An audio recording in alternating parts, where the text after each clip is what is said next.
Alam mga palangga, ikaduha na namong adlaw karon sa laag na diri sa Cebu. Then anda mata padulong ta karon og Temple of Leah. Then happy kayo kung mga apo mga palangga, mga laagan yun pero buyag po ng mga bata aliwat sa mga ginikanan. Then kining dapita mao na ni ang Temple of Leah mga palangga. Di makakakuha ta og istorya karon diri about ani nga temple ngano nga natukod ni o kinsay kan nganong manatukod.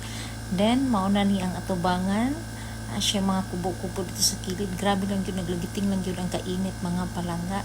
Then si Piulo nara naglakaw-lakaw pa, sige pangita ka ana. Then pasulod na ta diha mga palangga, tanawa kung unsa kadagko ang pusti sa temple mga palangga. Yan naghilo-hilo ang ibabaw, tanawa gold ang ibabaw sa temple mga palangga. Color lang dili na tinuod ng gold. Pintura lang siguro na mga palangga. Then mao na ni si Leah.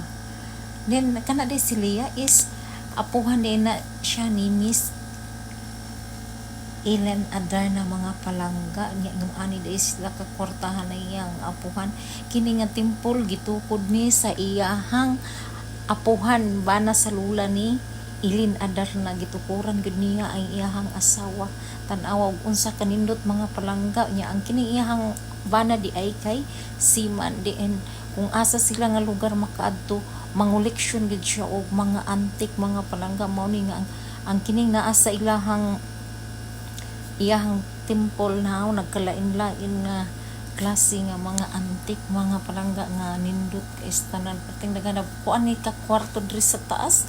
8 ka kwarto sa taas. Then diri pa nga side ay sa right side niya naa po dito sa pikas nya sa ubos perting dakuan ni nga temple mga palangga. O nagkadaiya gid no, nag heart gid ang akong mata pagkakita nako mga palangga. Sus ambot na lang gid, nice kay gid nga pagka-arrange as in yun. Grabe gid ay ka kwartahan sila Adarna tungod sa iyahang lulo nga Siman mga palangga. Then ang iyahang pong mama gibuhatan yun og temple sa iyahang lulo, agi daw og paghigugma daw niya sa iyahang asawa. Wow, di ba? Mao gid na ang nabutang nga ngano daw nga natukod ang Temple of Leah mga palangga.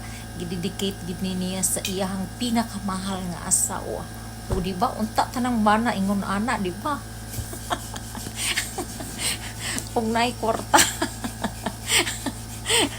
Bitaw ay maka-amaze yun mga palangga. Sa wala pa nakasuroy diri, suroy jud mo kay na mag heart yun ang inyong mga mata sa mga collection ni Leah mga palangga. Yun na ni diri sa side na ni sa silong. O di ba? Grabe as in yun kadako. Then ang sa pikas pud nga side karon atong mga ato nang maadto naapod sila yung mga collection naas sila yung mga kanang si tawag anak kanang souvenir nga ilahang gikuan mga palangga. Pero kini mga collection pa ni diri nga side wala pa ta naabot dito sa pikas nga side mga palangga. Naara si Mr. and Mrs. Asa na sila, wala ko nakakuan ko sa ilang apelyido na basta kay Adarna, apuhan ni Adarna nya. Katulang mga palangga, tanaw na lang mong tiwas sa akong video kay wala na ko'y masulti. Ganito lang, see you next video. Bye bye, please